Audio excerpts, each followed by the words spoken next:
Boa tarde a todos e a todas. Hoje, na terceira edição do programa Poesia na Veia, temos dois convidados especiais. O poeta Antônio Moura, nascido em Belém do Pará, que reside hoje em Petrolina, Pernambuco, conversará conosco sobre o seu trabalho poético, já reconhecido internacionalmente. E o poeta pernambucano Delmo Montenegro, nascido em Recife, que comentará os livros de poesia mais interessantes que ele leu nos últimos tempos. Antes de chamarmos os nossos convidados, eu e o Vicente Petroforte vamos fazer um bate-bola rápido sobre o tema Como está a crítica literária no Brasil hoje, na seção Pinga Fogo. Na primeira edição do Poesia na Veia, falamos sobre outro tema polêmico, poesia identitária.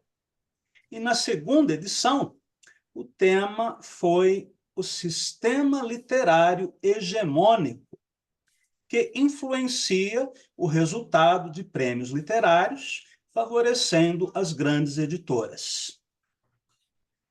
O tema de hoje não é menos perigoso, então preparem-se.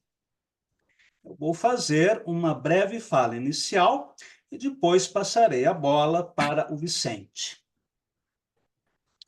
Sempre gostei muito de uma frase do poeta norte-americano Ezra Pound, que no livro ABC da Literatura afirma: o valor de um crítico literário não está em seus argumentos, mas em suas escolhas.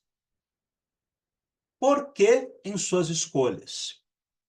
Porque toda crítica literária é uma seleção do que vale a pena ler, e isso implica escolhas e recusas. Aliás, a palavra crítica tem origem no grego krinen, que significa julgar ou separar. Quando um crítico escolhe ou aceita escrever sobre determinado livro ou autor, já está implícita nessa escolha o valor que ele atribui a essa obra ou poeta. Porém, raramente o crítico justifica a sua seleção com argumentos minimamente razoáveis. Charles Baudelaire dizia que toda crítica é parcial, e isso é verdade, ainda que alguns queiram simular uma suposta imparcialidade. A diferença está quando você expõe os seus critérios de seleção de modo transparente, invocando a teoria literária que orienta o seu pensamento crítico e mesmo os seus padrões de gosto, que estão por trás da subjetividade de quem exerce a crítica. Por exemplo, se eu sou um crítico de orientação formalista ou estruturalista, vou privilegiar aquelas obras que apresentam um trabalho de linguagem mais refinado, do ponto de vista estético. Agora, se eu sou um adepto do realismo socialista, vou preferir as obras que tratam de temas sociais, da luta de classes, conforme o pensamento marxista. Há várias outras escolas da crítica literária, como a teoria da recepção, o pós-estruturalismo, e mais recentemente surgiu a crítica orientada pela teoria dos gêneros, que tem foco na valorização de autores pertencentes a grupos sociais historicamente excluídos. Pessoalmente, eu prefiro o modelo teórico de Ezra Pound, que fez da crítica um modo de estudo da poesia de maneira bastante original, como a crítica via tradução, a crítica via música e a crítica via o fazer poético, conforme o estilo de uma época, que são formas de crítica criativa. Na crítica via tradução, o poeta-tradutor escolhe os textos que considera mais inventivos de um autor e os traduz para outro idioma, preservando os recursos estéticos do original. Na crítica via música, o poeta-compositor tenta realçar na construção melódica e rítmica da partitura elementos sonoros já presentes no texto poético musicado. E na crítica via criação no estilo de uma época, o poeta crítico recupera, por exemplo, a forma da balada dos trovadores provençais, realçando o que havia de interessante, do ponto de vista formal, nesse gênero poético. Toda a crítica poundiana, inclusive os seus textos teóricos, estavam voltados ao diálogo crítico e criativo com a tradição ocidental, para que a poesia do presente pudesse incorporar o que ainda há de inventivo ou pouco utilizado nessa tradição, e recusar aquilo que já está obsoleto. Pound chamava essa operação de make it new, ou faça-o novo. Agora, o que eu percebo hoje é que não há uma teoria ou um pensamento coerente por trás das escolhas feitas pelos críticos literários mais influentes na mídia, nos festivais literários, na curadoria de concursos e premiações. Eles não justificam o porquê de suas escolhas, conforme um pensamento literário mais profundo, focado no trabalho estético, sobretudo. Suas escolhas são, na maioria das vezes, superficiais, apresentadas com argumentos ainda mais superficiais, empobrecendo o debate sobre a literatura. Em vez do faça-o novo, o que nós temos hoje é o faça-o fácil. A crítica, ou pouco que sobrou dela, após a extinção dos suplementos literários, dos cadernos de cultura e das poucas colunas dedicadas à poesia na imprensa, está cada vez mais rasa ao rés do chão. Abriu mão dos conceitos de inovação e qualidade, colocando em seu lugar o culto aos autores da moda, publicados por grandes editoras, que exercem sua influência explícita em concursos e festivais literários, impondo o monopólio de seu catálogo editorial, Nova Bíblia do Deus Mercado. No fundo, não existe mais crítica, apenas a divulgação de press releases publicados para favorecer a venda de livros, lamentavelmente. O que faz falta hoje, na minha opinião, é uma crítica que apresente uma discussão sólida sobre a escolha de uma obra, inclusive como intervenção no fazer poético do presente. O que essa obra tem de relevante em termos de linguagem? Acrescenta alguma coisa à tradição? Dialoga com algum aspecto pouco explorado dessa mesma tradição? Apresenta alguma novidade temática? Ou apenas chove no molhado e repete de modo diluído a poesia do cotidiano e o poema piada do modernismo dos anos 30, escritos num coloquialismo fácil, sem oferecer nenhuma surpresa ao leitor?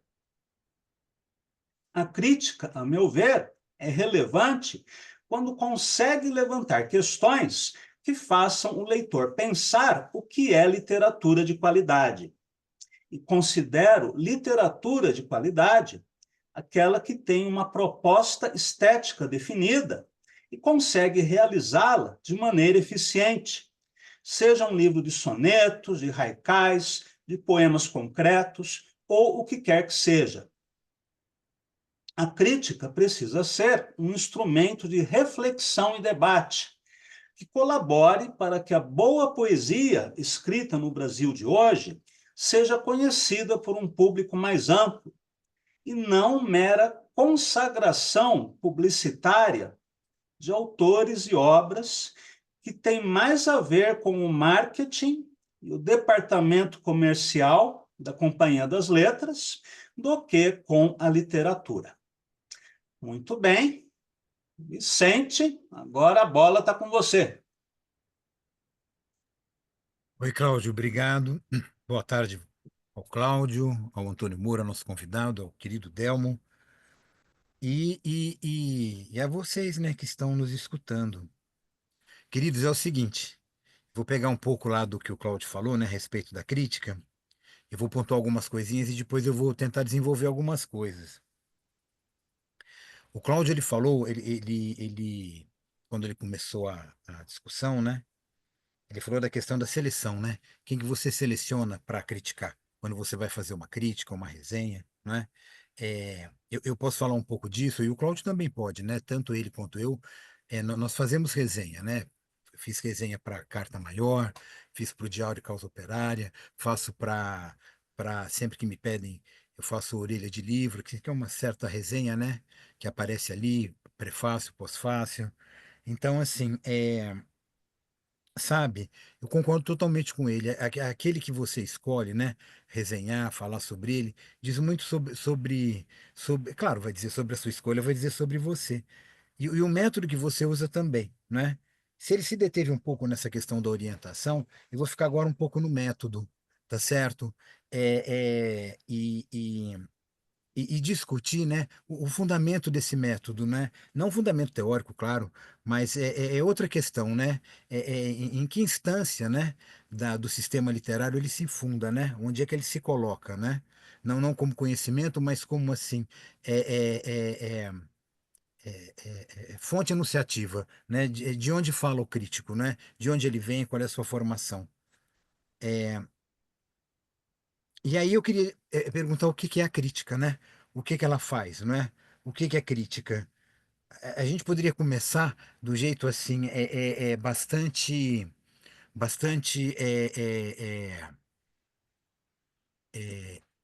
pessoal e dizer assim, olha, eu vou criticar poetas de quem eu gosto, os músicos, os artistas, enfim, aqueles que me chamam a atenção, não é? E veja, né? é, Não é só o gosto que leva a gente a fazer isso, quando você profissionaliza a crítica, quando não é uma crítica que você vai fazer aleatoriamente, até de uma maneira leviana, até sem conhecer muito do que você está falando, né? O tipo de crítica que a gente está falando é uma crítica que demanda algum estudo, mas ela demanda também do crítico uma certa, assim, crítica de si mesmo. Epa, agora voltou. Eu posso, assim, chegar aqui e num bate-papo informal, dizer assim, por exemplo, que eu não gosto de uma série de pessoas, assim, que são consagradas pela mídia, pela poesia. Eu, por exemplo, eu não gosto nem um pouco do Caetano Veloso. Eu não gosto de Carolina de Jesus. Eu também não gosto da Clarice Lispector. Eu não gosto de Nelson Rodrigues. Eu também não gosto de João Gilberto. Gilberto Gil eu gosto. Mas se eu não apontar em cada um dessas figuras que eu acabei de falar alguma qualidade, eu vou perder toda a razão. Porque uma coisa é eu não gostar. Outra coisa é eles não terem alguma qualidade, ou muitas qualidades até que você é obrigado a reconhecer, tá certo?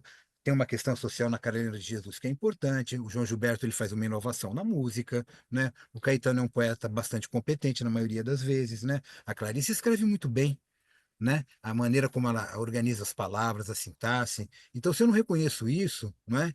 Eu acabo perdendo a razão, né? Tanto a razão de crítico, né? Quanto a razão da própria pessoa, não é? Quer dizer, não é porque eu não gosto que é ruim. É essa a questão, né? Então, eu acho que quando você vai fazer uma crítica, você tem que colocar um pouco o seu gosto entre parênteses, né? E tentar se nortear um pouco por uma certa demanda que tem essa própria poesia que você está se propondo a analisar, não é? E nessa questão, é claro que você vai continuar sendo parcial, mas eu acho que a única maneira de você ser um pouco menos imparcial é você se valer de alguma objetividade. E essa objetividade, ela vai ser dada pela materialidade da linguagem que você tem ali. Então, eu posso fazer mil críticas à Clarice Lispector. Agora, se eu falar que ela escreve mal, eu perdi toda a razão do que eu falei antes. Porque aí eu perco, assim, a minha, como se diz, eu perco o critério. É essa a questão, né? É nisso que eu quero me bater. Mas por que que eu não consigo dizer que ela escreve mal? Porque não é só porque ela escreve bem, não é isso. Mas eu consigo demonstrar aqui, usando gramática, linguística, teoria literária, o quanto ela escreve bem. Eu posso dizer que eu não gosto por causa disso, disso, daquilo, por causa de um tema, etc. Mas o uso que ela faz da linguagem é inequívoco. E a mesma coisa que acontece com Machado de Assis, que é o que acontece com Guimarães Rosa, que é o que acontece com Haroldo de Campos. Você pode dizer que você odeia a poesia concreta, mas se você não reconhecer o que eles propuseram e a modificação que eles fizeram na poesia brasileira, aí você perde a razão. É essa a questão, não é? Que eu queria colocar, que eu acho que é importante, não é? E para você ter essa objetividade, você precisa, né, no mundo de hoje, por incrível que pareça, se profissionalizar.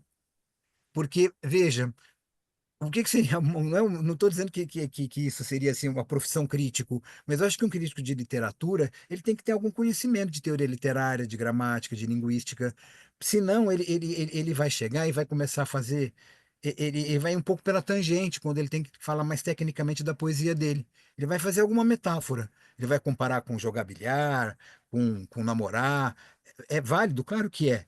Mas a questão que eu quero me pautar é que essa materialidade, todas essas metáforas, né, elas vão se materializar na linguagem, né? É lá que elas vão aparecer.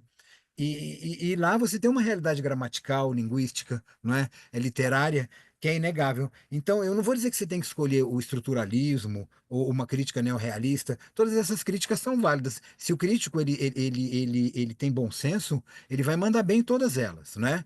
O problema são as confusões, né? De você vir com uma crítica neorrealista em cima do concretismo, ou de você, por exemplo, dizer que um filme, sei lá, do Visconti, do enfim, eu não tinha me preparado para falar de cinema, então qualquer um o Rossellini, os grandes, né, o Vittorio De Sica, tem um trabalho com a linguagem também, como não? Como não tem, né? Tem muito, é que não parece que tem, mas tem, é tão bem feito, é igual Manuel Bandeira, é tão bem feito que parece que não tem. É isso, né? Que, que, que, que é a questão, né? Então não é o método que vai, sabe? Não estou priorizando um método, eu estou priorizando que se conheçam vários métodos, claro, não é? Mas assim, a noção gramatical, linguística, assim, eu acho ela imprescindível. Teoria, ainda mais quando é na poesia, a teoria da teorias de diversificação, não é? Isso é importante saber, não é? Não é que você vai se pautar por elas, mas você tem que conhecer. Se você vai fazer uma crítica do romantismo, você tem que saber o que que eles pensavam, o que que era o verso, não é? Então, o lugar disso no nosso mundo é o mundo acadêmico, onde você tem tempo para estudar isso, onde você é incentivado a estudar, incentivado a ler, e só que quando você acha que vai, assim, exercer isso tranquilamente na universidade, aí você se lembra que a universidade também ela está subordinada ao mercado. Então, ela não é mais geradora de conhecimento, ela é uma máquina de fazer tese para atender a uma burocracia ditada pelos órgãos do governo. Você vai falar, não, mas são os professores que ocupam esses órgãos no governo. Sim, é isso mesmo, é um aparelho ideológico do Estado. É isso. A CAPES é um aparelho ideológico do Estado, a USP também, a Unicamp, e elas vão se retroalimentando, não é?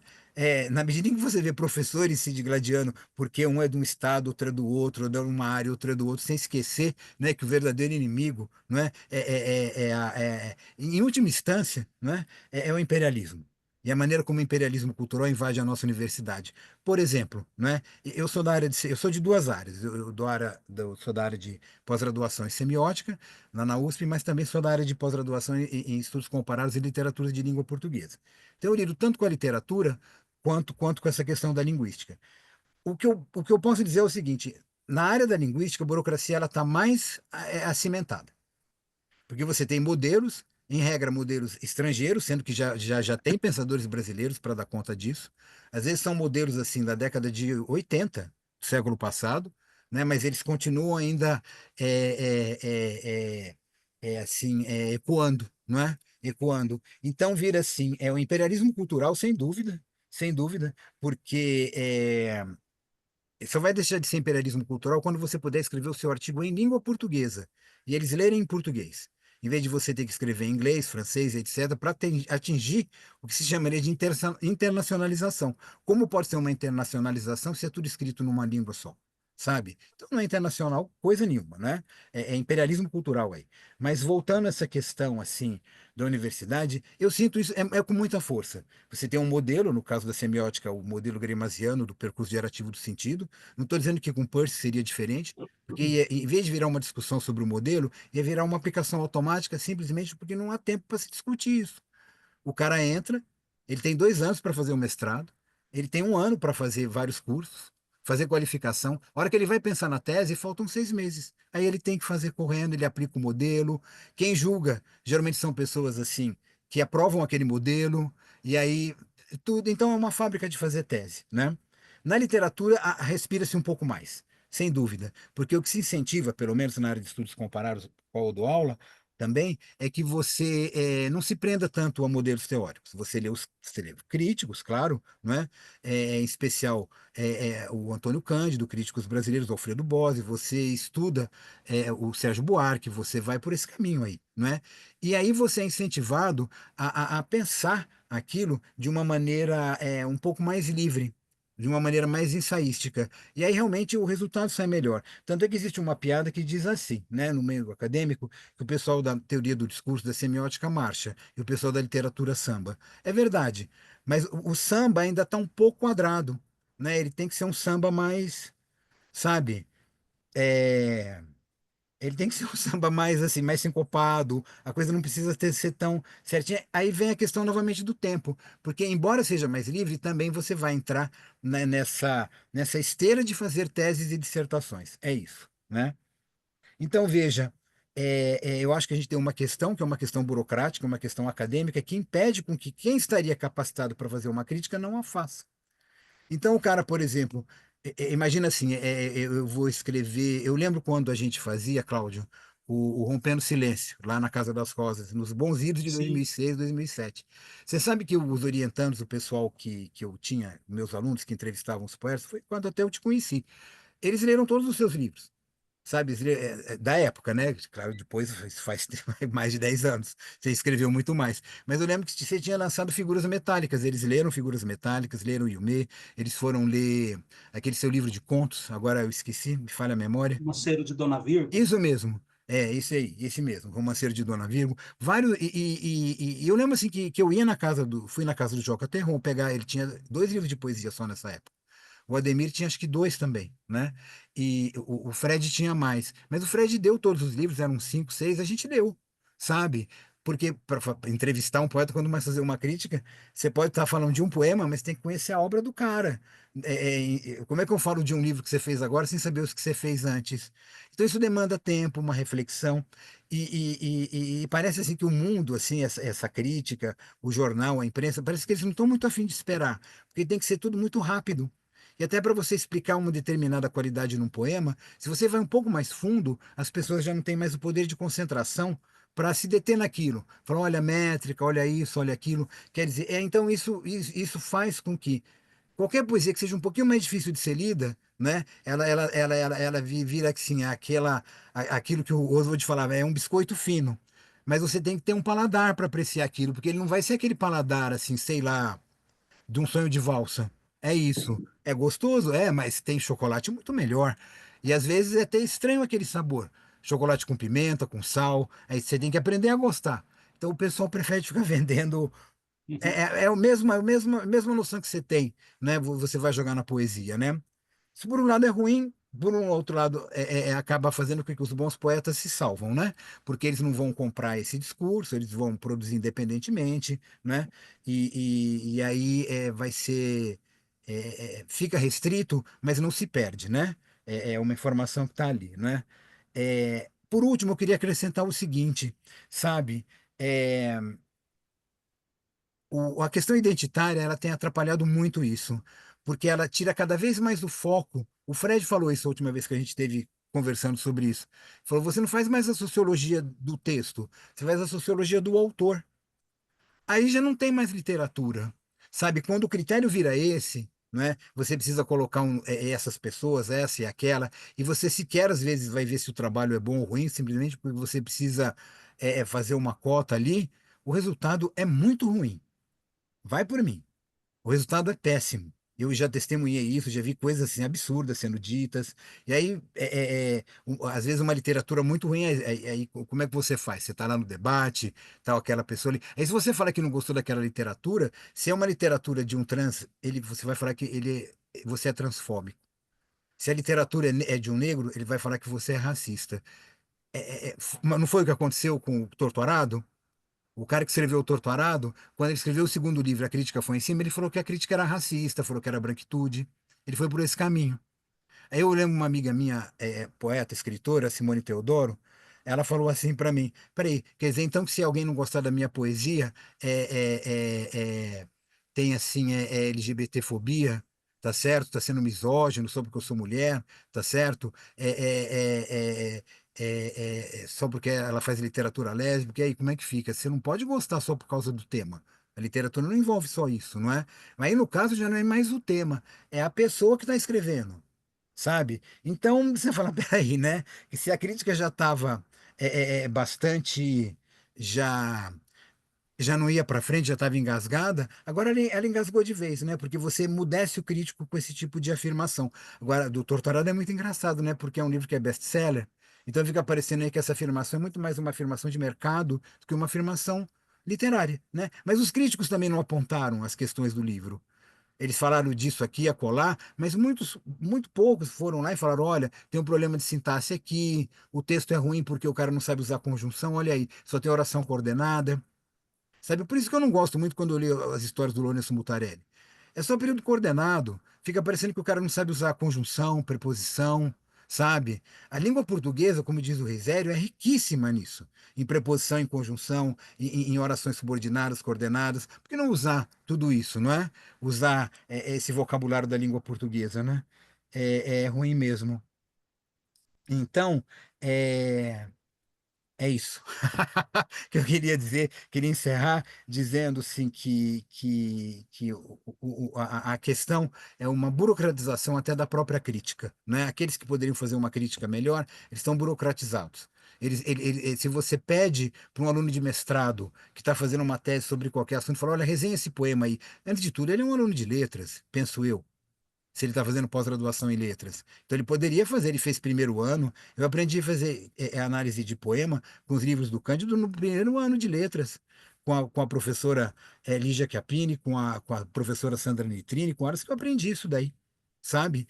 E você, primeiro ano, sabe? A gente já lia Barthes, Cândido, para aprender a fazer isso, sabe? Então eu acho que tem uma desinformação dos críticos e falta tempo, eles teriam que sair daquela burocracia acadêmica para se atrever a falar de outras coisas e sair do que eles chamam hoje assim, de uma certa zona de conforto. Aí, Claudio, aí passa a palavra, tá bom? Você quer que eu apresente o Delmo? Por favor. Ô, Delmo, você tá aí? Tá a postos? Opa! Vou apresentar o meu querido amigo Delmo. Ó, o Delmo é o seguinte: quem me apresentou o Delmo foi o Cláudio também, foi o Fabiano Calisto. Os dois que me apresentaram o Delmo Montenegro quando ele lançou o Apocalipse Configures, lá na Casa das Rosas, quando o Fred era diretor. Isso deve ter sido 2007, uma coisa por aí. Eu lembro que o Delmo ele usava uma caneta dourada ou prateada, e o livro tinha o livro era preto, né? E aí ele escrevia, eu falei, "Pera, não dá não ler porra nenhuma." Quando eu cheguei em casa, dei, aí brilhou. Então, assim, eu adorei o livro, achei o livro fantástico, é um dos livros, assim, que eu mais gosto, eu vivo falando toda vez que precisa ler, em recitar o poema de outros poetas, em regra, eu escolho os do Delmo. É, é, é, Gosto bastante, acho o Delmo um poeta sensacional. Um dia eu li o Apocalipse com figuras inteiro na Casa das Rosas, sabe? Eu lembro que era. Eu falei, vamos ler, né? O pessoal aqui fala que gosta de poesia, então vamos encarar, né?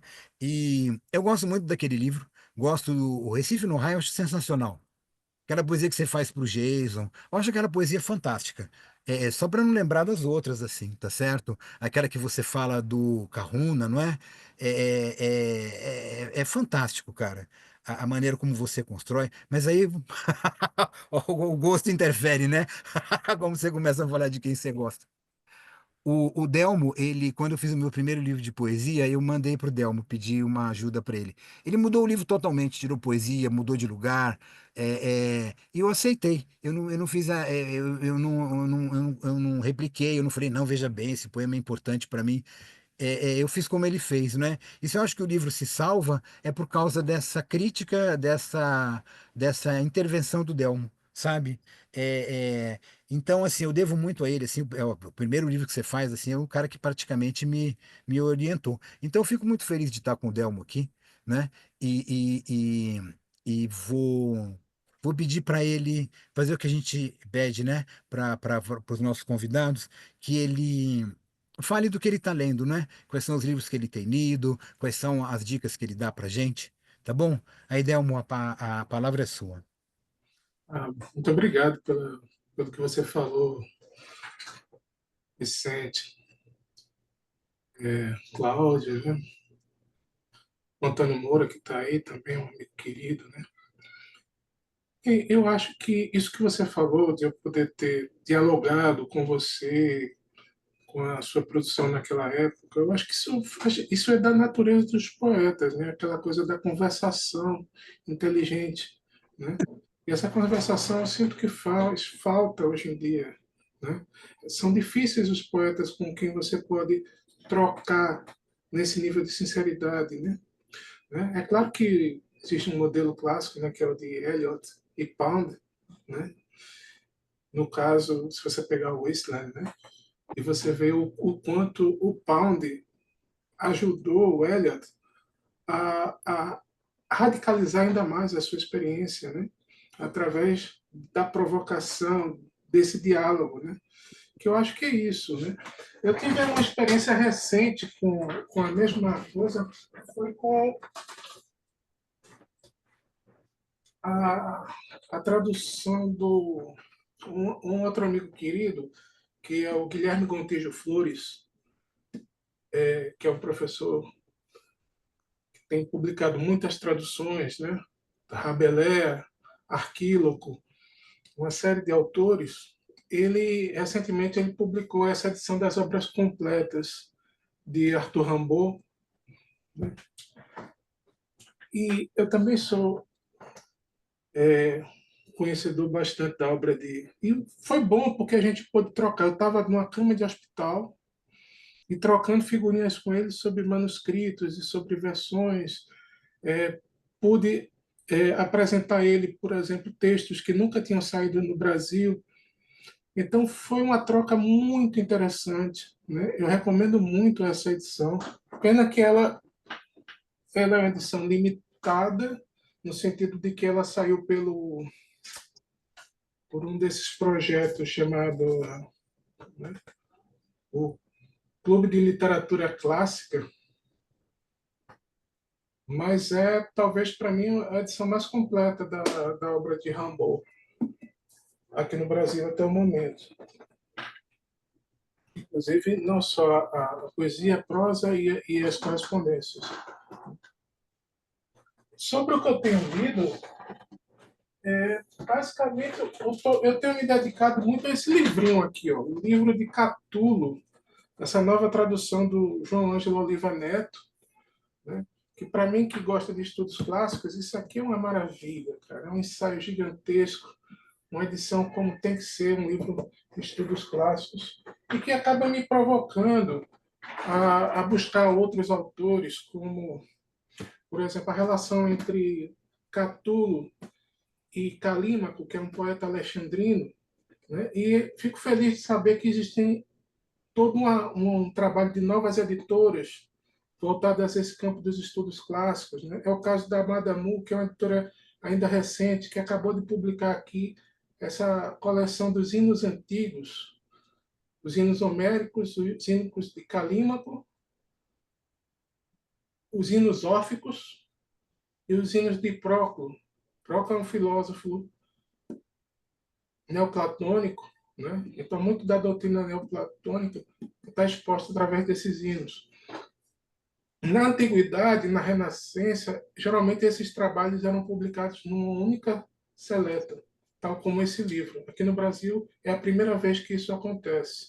E é muito interessante porque aqui reúne todo o exemplo da ínica, né, do modelo dos hinos na Antiguidade Clássica. É um livro muito bom, né? Mas outras editoras também, é o caso da... Falando em Calímaco, esse poeta alexandrino tão interessante,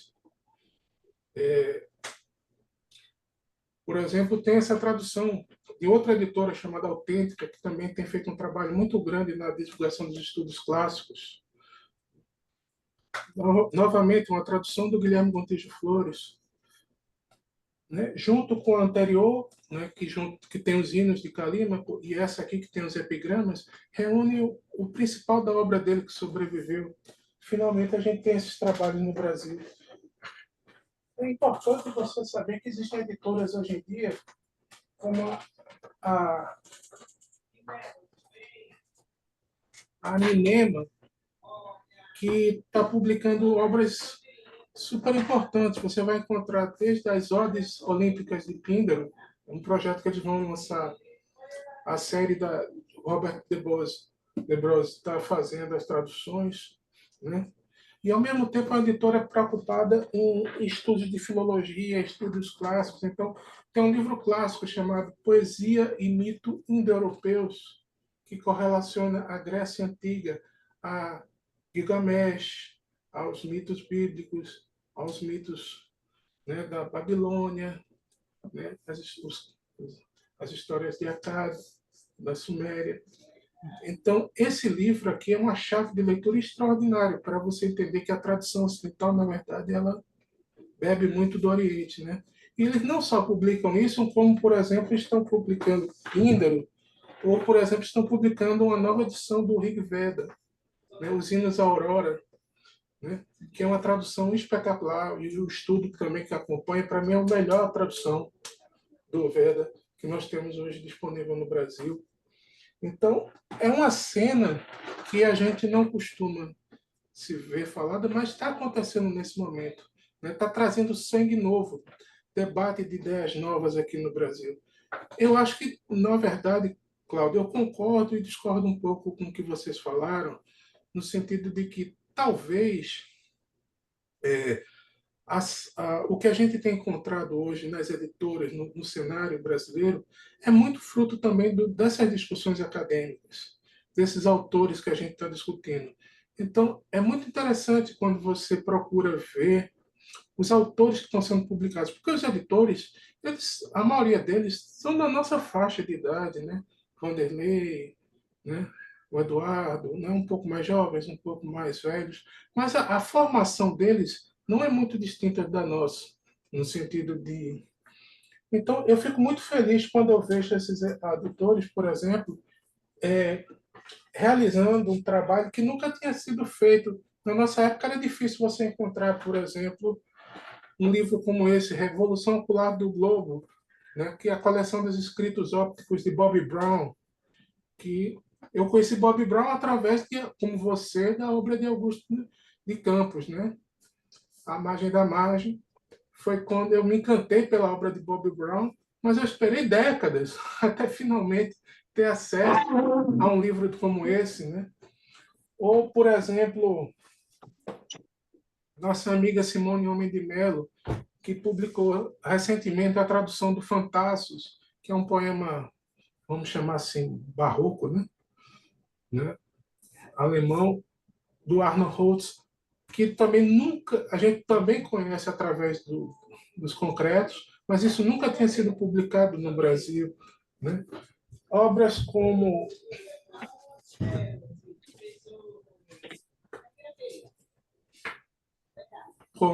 Isso aí são exemplos do modernismo que a gente não tinha, por exemplo, Patterson, William Carlos Williams, né, que saiu pela Círculo do Livro, Círculo de Poemas, desculpa, editora. Ou agora, recentemente, o Transmembramento da Canção, de Hart Crane, que é um poeta extraordinário também, muito inventivo, né? Esses autores não saíam no Brasil, né, com frequência. E é bom que eles voltem a circular entre nós, né? Novas traduções do Cummings, né, que o Paulo de Toledo fez, e foi publicado pela Galileu Edições, que é uma editora super importante, né, que faz essas edições de combate, como eu chamo, né, edições muito necessárias, principalmente para divulgar autores não tão conhecidos, né? Você, por exemplo, ter finalmente no Brasil uma edição com a obra completa de Kurt Schwitters, né, que saiu recentemente pela editora 34, com um ensaio absolutamente sensacional de Samuel Titã Júnior, que coloca esse livro aqui entre os melhores estudos críticos sobre a obra poética de Kurt Schwitters. E por aí vai. Várias editoras pequenas, por exemplo, a Gertrude Stein, o Tender Buttons, o Tom Stern saiu traduzido pelo Arthur Lungov, que saiu pela edição Jabuticaba, né? E sem contar, por exemplo, um projeto maravilhoso que está sendo tocado na mesma editora que você publica recorrentemente lá em João Pessoa, do nosso amigo Linaldo Guedes, né?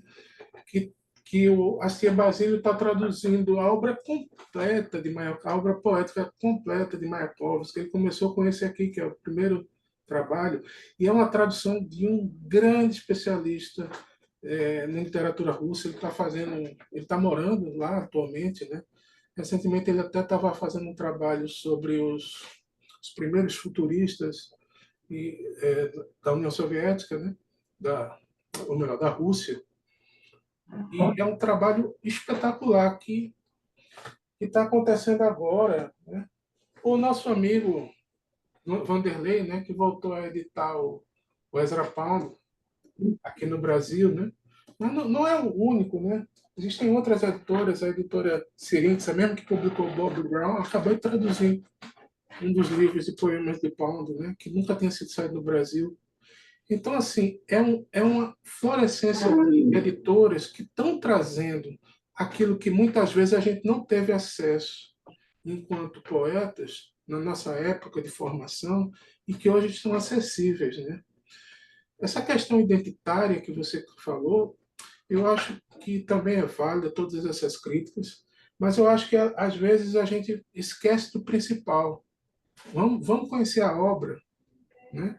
E aí, nesse caso, a gente, em vez de perder tempo com essas discussões histéricas, vamos conhecer, por exemplo, a obra de Henduana, que foi a primeira escritora do qual a gente tem conhecimento na história, que escreveu no século XXIII. Na verdade, o primeiro poema de autoria que a gente conhece na história foi escrito por essa sacerdotisa da cidade de Ur, que viveu no século 23 a.C., né? O primeiro poema do qual a gente conhece a autoria é de uma mulher, né? Só isso tem um peso simbólico, mas o texto é um dos grandes poemas da humanidade, entendeu? Uma obra que só foi redescoberta, né, nesse século XX, né? E que muita gente ainda não conhece.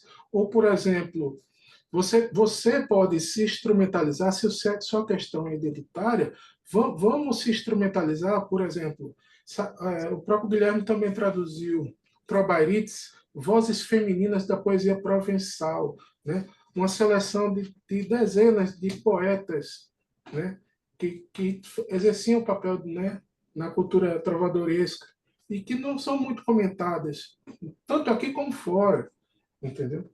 Aqui no Brasil, recentemente, a própria Cobalto, né, na tradução do nosso amigo Eduardo Jorge, publicou algumas baladas de Christine de Pizan. Christine de Pizan foi uma escritora do século XIV, que foi considerada a primeira escritora mulher profissional da Europa, né? E que, recentemente, até a editora 34 publicou um tratado filosófico dela, chamado Cidade das Mulheres, obviamente que tem relação com a Cidade de Deus de Santo Agostinho, que é justamente a resposta que ela escreve para os homens da época que queriam proibir ela de escrever. E aí ela mostra uma erudição tremenda, que ela recorre ao vídeo, a Virgílio, a Boccaccio e várias fontes para mostrar o nível de erudição dessa mulher, entendeu? Para desarmar todos os argumentos contra a escrita feminina na época. Isso no século XV, entendeu? Do século XIV para o século XV. Você vai ter livros como, recentemente, a própria editora 34 lançou esse livro extraordinário, Mina Law e Hope Mirrlees, Inês Cunha, três poetas modernistas. Né? Se é para falar, vamos instrumentalizar isso com bons exemplos. Entendeu? Se é para falar de questões de negritude, então vamos de beber na fonte.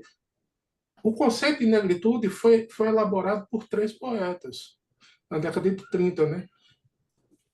Aimé Césaire, que recentemente essa editora aqui, que se chama Papéis Selvagens, está publicando, por exemplo, publicou os poemas de Aimé Césaire, publicou recentemente esse livro é extraordinário, esse que para mim é de uma selvageria típica de Rimbaud. Se chama Léon Gautran Damas, junto com Aimé Césaire, Leopold Senghor e Damas foram os fundadores desse movimento na Europa, entendeu? Três poetas, detalhe, dois deles americanos, né? O Damas é nascido na Guiana Francesa, né? Vai para estudar na França, tem contato na França com as ideias que estavam sendo trazidas na época, do Harlem Renaissance, e todo aquele movimento, o movimento estudantil negro na França, e faz uma poesia extremamente explosiva. Né? Eu digo, ele tem paralelos com Mayakovsky, tem paralelos com Rimbaud, entendeu? E é um autor que pouca gente discute, entendeu? Então, se é para tratar de questão de identidade, vamos na fonte, entendeu? Vamos pensar como esses poetas pensaram e discutiram, né? A gente está num momento maravilhoso, por exemplo, de ter a chance de, por exemplo, editoras pequenas como a Hercolano, por exemplo, está publicando esse livro aqui, que eu acho que o Vicente ia gostar muito, chamado Damas de Casaco de Pele e Chicote, de Wanda von Sacher-Masoch, que é simplesmente a mulher de Leopold Sacher-Masoch, e que o nome dela não é Wanda. Ela escreve o nome de Wanda por causa, ela adota o nome por causa da obra do marido dela como uma forma de provocação. E ela fala justamente, e o texto dela fala justamente sobre os mesmos temas, mas sobre a ótica de uma mulher. E não é uma mulher qualquer, entendeu? Isso é um livro extraordinário para se estudar.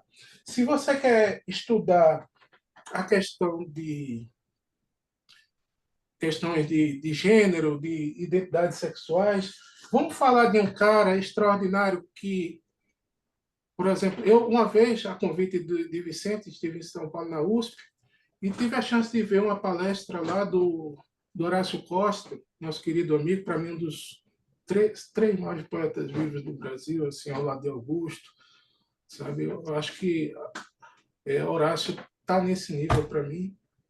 E eu vi ele fazendo uma palestra falando sobre a questão de como o modernismo, esse modernismo paulista, né, que vocês conhecem, ele deu pouca margem para se tratar das questões do homossexualismo. Ele cita o caso da França, depois ele vai citar o caso da América Latina, né, da América Hispânica, e mostrando que isso já era naturalizado nos modernismos, e enquanto o nosso aqui tinha, parece que, uma culpa cristã, uma coisa, e era tudo oculto, né? Até pouco tempo atrás a gente não tinha acesso, por exemplo, à correspondência de Mário, que tratava dessas questões junto com Bandeira. Só que aí eu estava assistindo essa palestra e depois, no canto, eu, conversando com Horácio, eu disse: Horácio, eu acho que está faltando uma informação aí para você. E aí eu fui apresentar a ele um livro que eu não conhecia, um livro publicado em 1949, que é esse livro aqui, Poemas, de Deolindo Tavares, um livro que saiu publicado de um jovem poeta pernambucano que morreu muito jovem, morreu com 27 anos. O livro, quem organizou o livro, selecionou os poemas, foi Manuel Bandeira e Murilo Mendes e Gilberto Freire. Inclusive, o prefácio dessa edição é de Gilberto Freire. E aqui, para quem gosta de Roberto Piva, por exemplo, isso aqui é um tesouro a ser redescoberto. Eu entendi depois de muitos anos, eu li os poemas e não entendi o prefácio que Gilberto Freire escreveu, que falava de espartanos e coisas que eu não entendia qual era a chave de leitura. Era um autor que falava de Lautrémont, de Nijinsky, que tinha poemas tipográficos, e eu, quem é esse cara? E eu via no livro que tinha sido editado por uma editora chamada a editora do Edson Neri, ou Neri da Fonseca, que teria sido o editor, e depois eu tive a chance de conhecer o Edson Neri. Nem sabia, eu pensei que era um parente. Eu disse, não, fui eu, quando jovem, que editou esse livro. Edson Neri foi um homem extraordinário, amigo pessoal de Bandeira, amigo pessoal de Gilberto Freire, um cara que, quando Albert Camus esteve no Brasil, foi ele o tradutor que acompanhou Albert Camus aqui na sua viagem, uma figura extraordinária, maior especialista na obra de Gilberto Freire, e que ele que me explicou o que é que tinha acontecido. Porque, Delmo, mais 2 minutinhos. tá, o texto de Gilberto Freire, na verdade, ele era uma provocação a João Amazonas, você conhece? Foi reitor da Faculdade de Direito do Recife, pelo fato de, quando ele era estudante da faculdade, a Faculdade do Recife só juntava a alta burguesia aqui, e tinha um concurso de Miss que elegia a Miss da alta sociedade da época.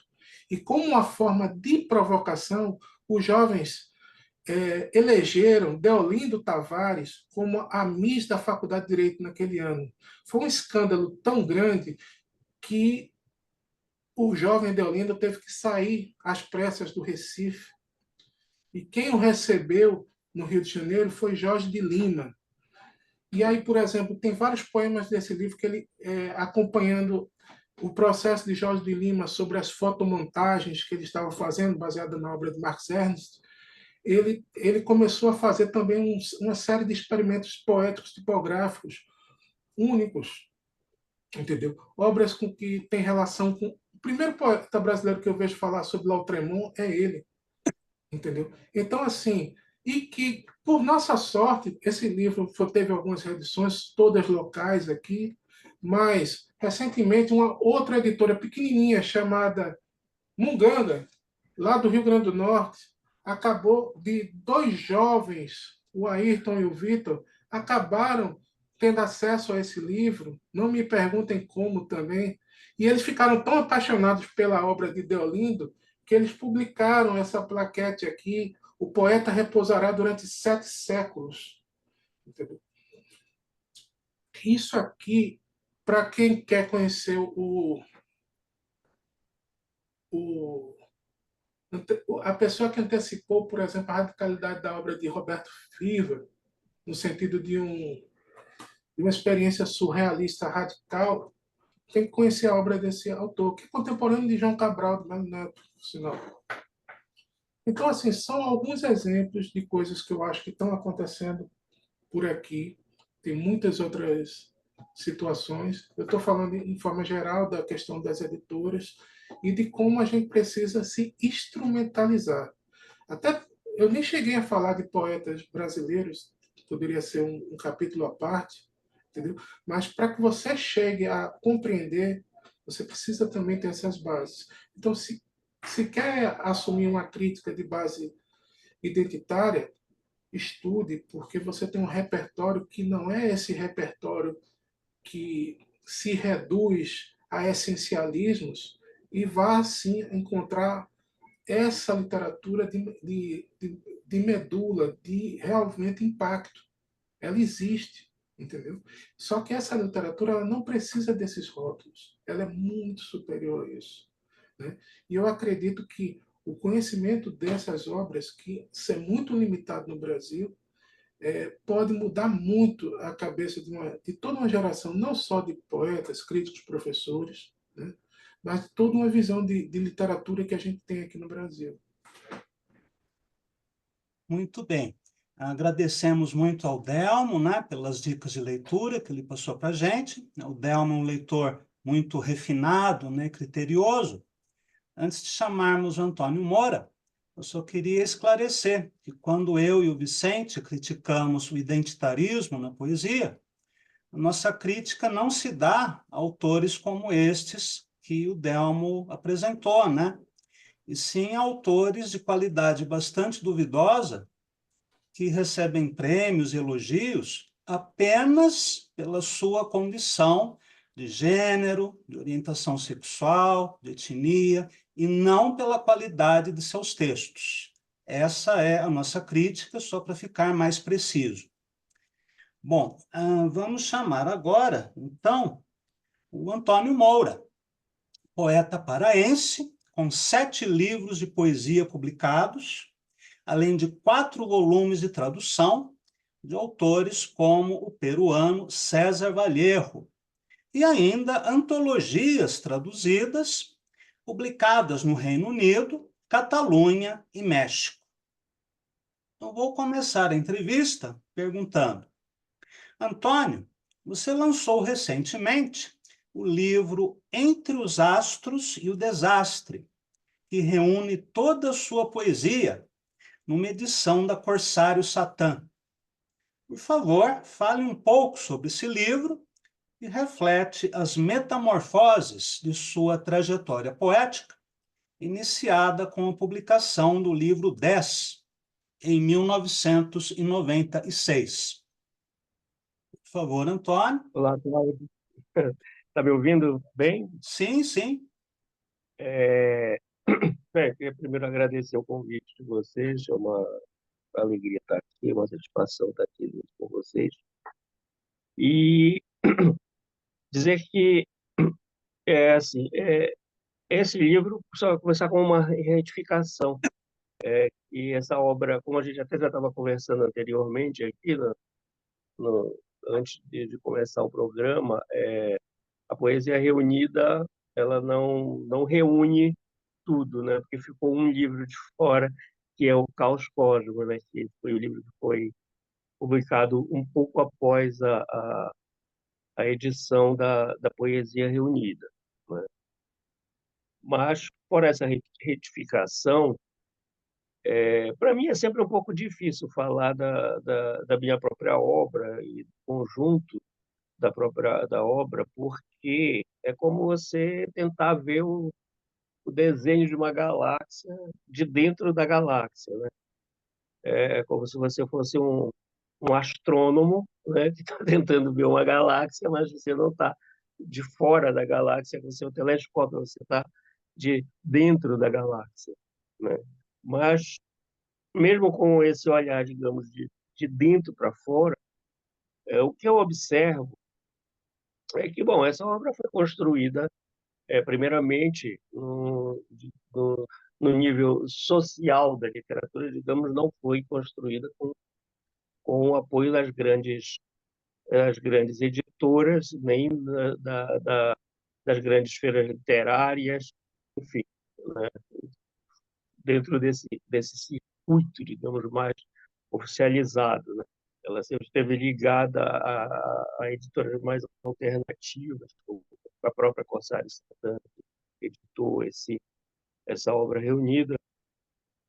E como é o último livro, até que é pela Ribação, do Livaldo Guedes, né, também uma editora alternativa, mas que, ao mesmo tempo, nós são editoras muito criteriosas, que eu considero muito criteriosas, tanto em termos de seleção de autores, né, do que eles publicam, quanto do seu próprio padrão editorial. E, em relação à obra em si, esse conjunto de livros que está ali num único livro, O que eu vejo inicialmente, agora, conseguindo, através desse livro, ter um olhar um pouquinho mais distanciado, é que ela tem uma certa estrutura, ela se desenvolve, observo que ela se desenvolve em blocos de dois em dois livros, né? E, assim, isso não foi programado, isso foi feito através, né, de um andamento, de uma trajetória que vai se delineando conforme ela vai avançando. Eu observo, por exemplo, você, inclusive, eu acho que é um bom conhecedor dos dois primeiros livros, né, do 10 e do Hong Kong. E, por exemplo, eu vejo que o 10 e o Hong Kong, eles têm uma certa irmandade. O Rio Silêncio e a Sombra da Ausência têm uma irmandade entre si. Assim como a Outra Voz e o Caos Cósmico, está fora da obra reunida, também tem uma afinidade maior entre eles dois. Então, eu acho até que, não intencionalmente, se aplicou um pouco, né, sobre essa trajetória aquele conceito de dobras do Blanchot, né, que um livro se desdobra no outro e depois outro livro se desdobra no outro. Nesse caso, as dobras estão em grupos de dois livros. E eu acho que esses grupos de dobras, esses núcleos de dobras, eles vão se eles vão se complementando, vão ampliando-se uns aos outros, ao mesmo tempo que eles vão mantendo características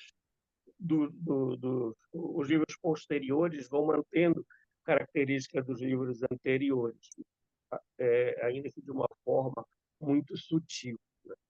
Por exemplo, eu acho que o 10 e o Hong Kong eles estão mais ligados eles são mais experimentais, e eles estão mais ligados não diria até que eles são mais experimentais, mas eles estão mais ligados à questão da microestrutura da linguagem, é uma abordagem mais microestrutural da linguagem. O Rio Silêncio e A Sombra da Ausência, eles já se abrem para uma macroestrutura, até porque eu acho que, advindo de acontecimentos da minha própria vida, né, houve a necessidade de temas em que essa linguagem microestrutural, mais sintética, ela não se disporia a desenvolver esses temas. Até porque eu acho que as experiências se esgotam, né? Então, eu acho que esse conjunto de dois livros esgotaram uma experiência, vieram um conjunto de outros dois livros que esgotaram também uma outra experiência, e, enfim, vieram depois um conjunto de mais dois livros que passaram para um outro campo de experiência, e eu não sei se ainda se esgotou, né? Mas eu creio que se chegou nesse ponto, né, através dessa passagem de um campo de experiência para outro. E eu acho que não é um campo de superação, de um campo um campo que supere outro, mas é um campo de metamorfose mesmo, como você mesmo, Cláudio, falou no início da sua pergunta. É um campo de metamorfoses, né, em que as transformações também vão mantendo elementos dos seus processos anteriores e eles vão digamos assim, se alimentando mutuamente ao longo dessa trajetória. Vendo a galáxia de dentro, assim, eu acho que é isso que eu consigo te expor agora, se visualizar agora. Certo. Vicente, você queria fazer uma pergunta para o Moura justamente sobre isso, né? Isso é, E é uma pergunta você... assim, é técnica, né? Sabe, Moura, quando o Cláudio sugeriu que você fosse convidado, né? Eu fui correr atrás dos livros, né? E aí eu falei, Cláudio, me dê uma sugestão aí. Ele falou, lê o Hong Kong e outras poesias, você vai gostar muito. Aí eu corri atrás, assim, eu li num dia só, sabe? Eu achei o livro fantástico, muito sedutor a maneira como você escreve, assim, os temas, não é? Mas a pergunta que eu vou te fazer, assim, ela é mais técnica, que aí é bom para o pessoal assim que escreve, que está escutando a gente, né? Eu ouvi de um poeta, não é, que faz isso muito bem. Qual é o critério que ele usa, não é? Quando você vê a página em branco, né? Você faz um recorte, não é? Você para mudar Uhum. de um verso para outro, mas em algumas você vai além da mudança de verso, né? Você já faz com que a distribuição na página passe a significar alguma coisa, né? Então, qual é o critério que você usa? Como é que você faz esse corte, né? Como é que você passa de um verso para outro? Como é que você faz essa questão da distribuição? Qual é esse critério? Ele é intuitivo? Ele é técnico? Você vai pelo seu gosto? Fala um pouco sobre isso, por favor. Olha, a princípio, eu acho que toda experiência que busca alguma inovação, ou pelo menos se aproximar de alguma inovação, né? Nem quero me atribuir aqui um valor de inovador, de inovação, mas pelo menos alguém que se interessa, né, por um caminho de inovação, ele está ao mesmo tempo ligado a uma tradição, né? É inevitável, até porque às vezes, muitas vezes, aliás, muitas vezes não, eu acho que de uma maneira quase que perene, a inovação, depois de uma certo tempo, ela até também começa a fazer parte de uma certa tradição, né? Então, essa questão da página, da constelação da página, né, é inevitável que ela não esteja ligada, por exemplo, com um poeta como Mallarmé, né, no sentido de uma, de uma referência, né, com uma boa referência à questão do lance de dados, né, do poema do lance de dados. Mas isso é uma referência, mas que eu acho importante colocar. Na prática do poema, que eu acho que é o que agora mais se aproxima da tua pergunta, na hora da praxis do poema, de colocar o poema na página, na minha relação com isso, eu acho que o que mais determina esse corte, essa mudança de linha, essa, essa constelação, esse espacejamento, ele é a questão do ritmo. Para mim, o que mais é, comanda, o que mais intensifica isso e o que mais me leva a esse tipo de comportamento da linguagem é o ritmo, é a questão do ritmo.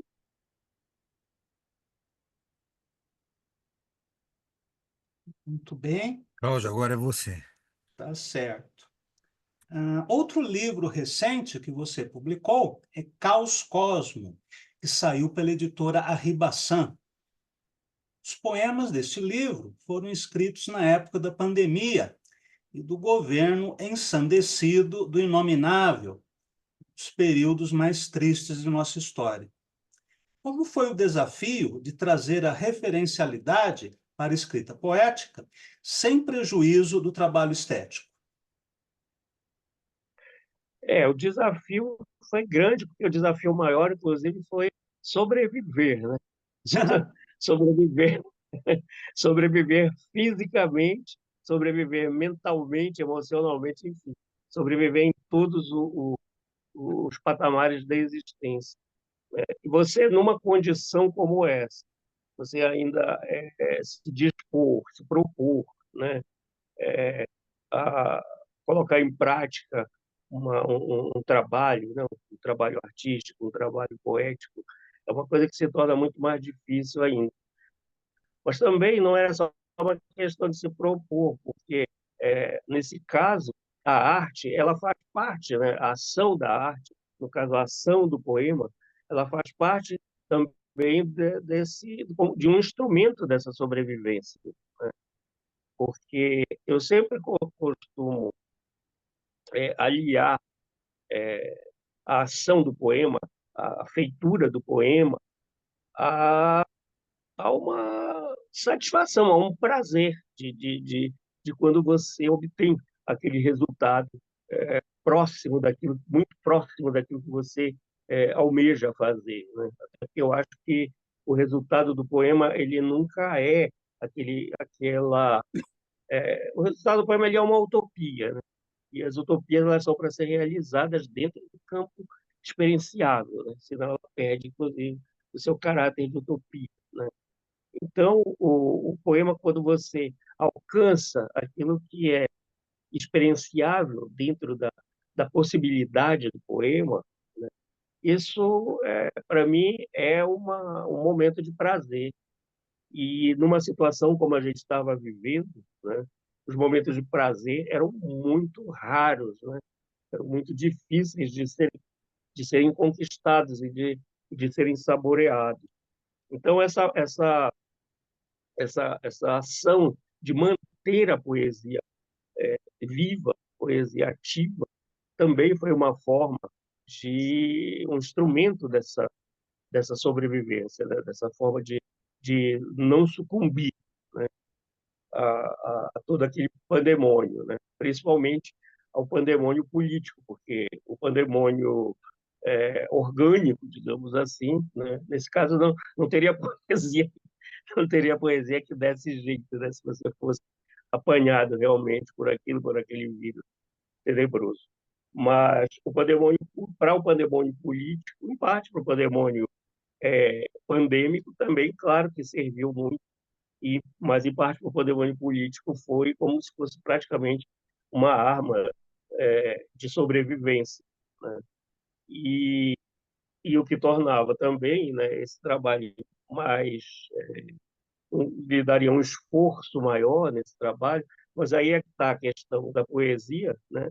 É justamente manter, né, a voltagem da linguagem, né, num determinado ponto em que ela não sucumbisse ao mero discurso, é, a, a, ao mero discurso confessional, né? Porque no momento desse a tentação também é muito grande, né? Mas aí nesse caso é melhor você procurar um terapeuta, um psiquiatra, ou então uma boa conversa com um amigo e deixar essa poesia fora disso, né? Não meter a poesia nisso, né? Mas eu acho que foi, sobretudo, um, um instrumento de prazer, de manter uma determinada chama, né, acesa dentro de toda aquela cinza, de toda aquela chuva de cinzas, né? E o título diz também muito isso, né? Caos Cosmo, né? Quer dizer, tem esse lado, né, que eu considero não, foi tenebroso, né?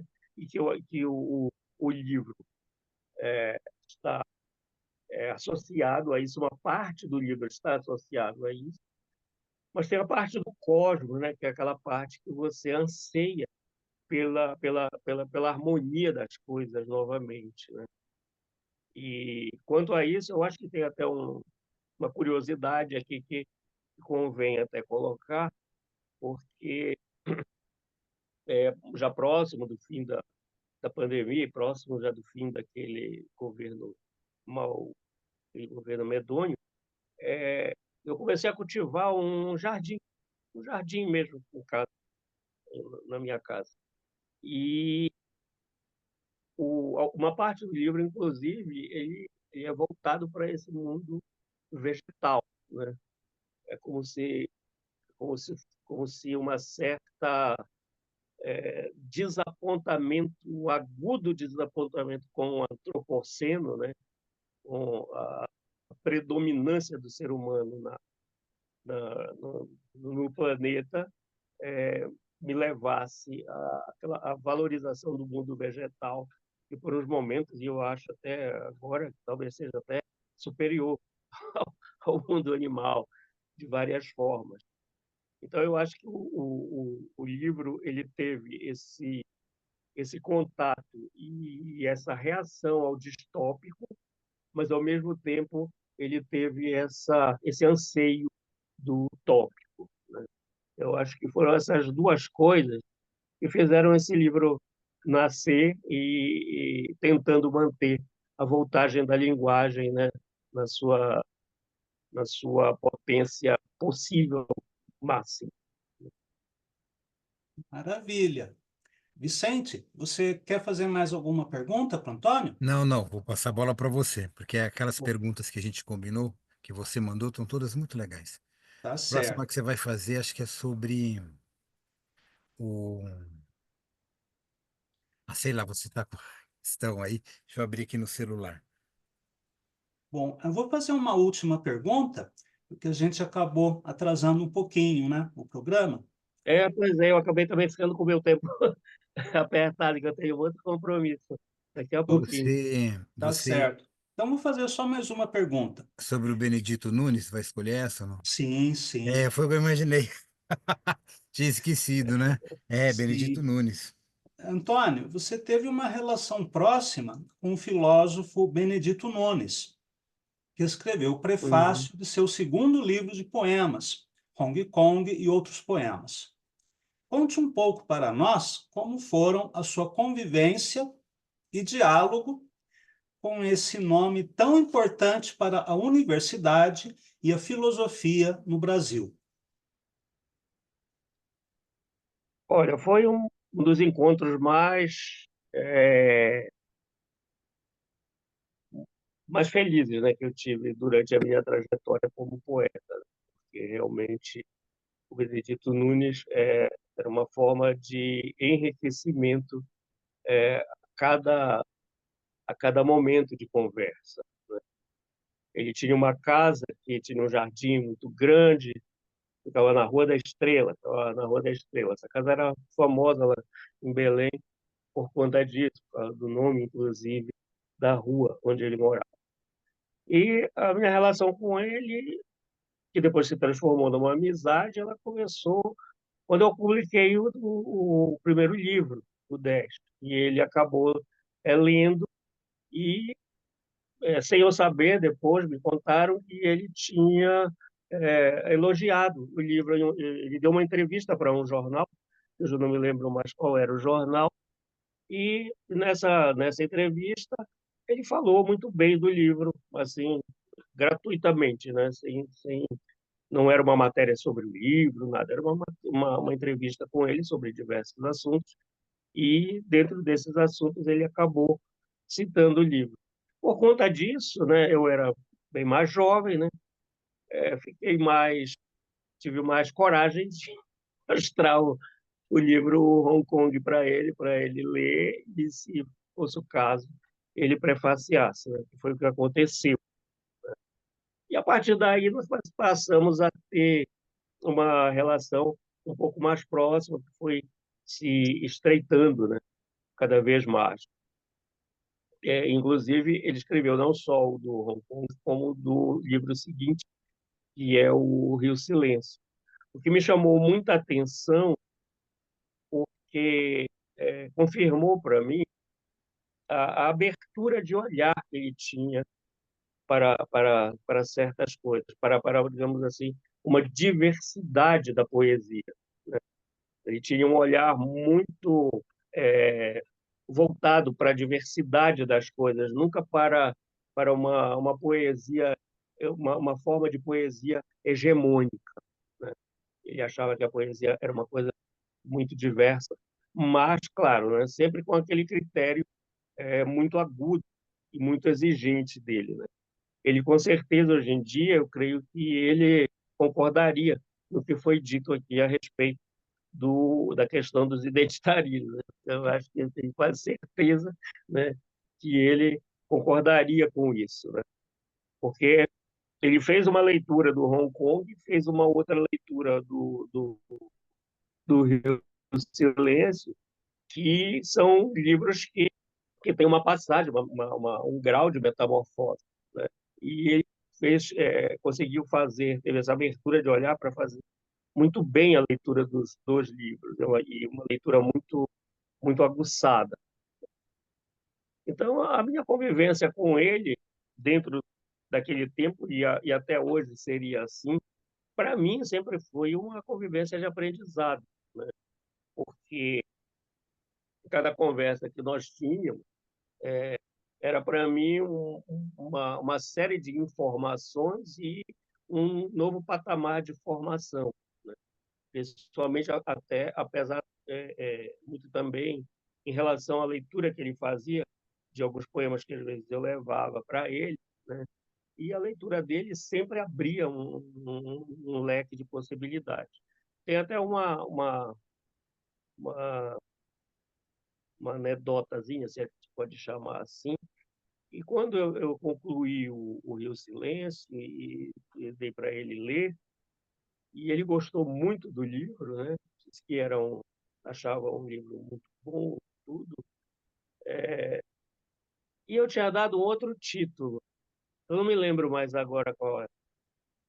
Acho que era um título assim, meio macarrônico. Ele falou, só tire, mude esse título, não estrague um livro tão bom com um título desses, com um título tão bom como esse, né? Então, quer dizer, é um episódio que aparentemente é um episódio corriqueiro, né? Mas que, por exemplo, com a visão dele, ele evitou que eu colocasse um título que destoava completamente do conjunto de poemas ali. E mas isso se transformou numa amizade, né? Participava às vezes, ele fazia almoços na casa dele, nos convidava, e aquela formalidade, digamos, do discípulo, de, do mestre e do discípulo, ela foi se diluindo, né? Em em uma amizade, né? Em algo mais informal, né? Mas com aquela fonte sempre plena ali para você beber, e com a generosidade dele. Seria uma coisa muito interessante que eu vejo que ele sempre do alto da erudição dele, quando ele olhava um bom poema, você sentia parecia que ele esquecia todo o conhecimento dele e você via um olhar de veneração por aquilo. Quer dizer, eu via nele que os poetas para ele, a poesia, a arte da poesia para ele estava sempre muito acima de toda a erudição, de todo o conhecimento adquirido por ele. Até porque ele me confessou uma vez que tentou ser poeta quando jovem, mas viu que não, não ia não ia dar para aquilo. Então, ele era interessante isso, né? Ver aquele cabedal de conhecimento com, digamos, um olhar quase que de veneração diante do que ele consideraria um bom poema, um belo poema. Foi realmente uma sorte eu ter tido essa convivência. Tudo bem. Acho que é Vicente, isso. você gostaria de falar alguma coisa?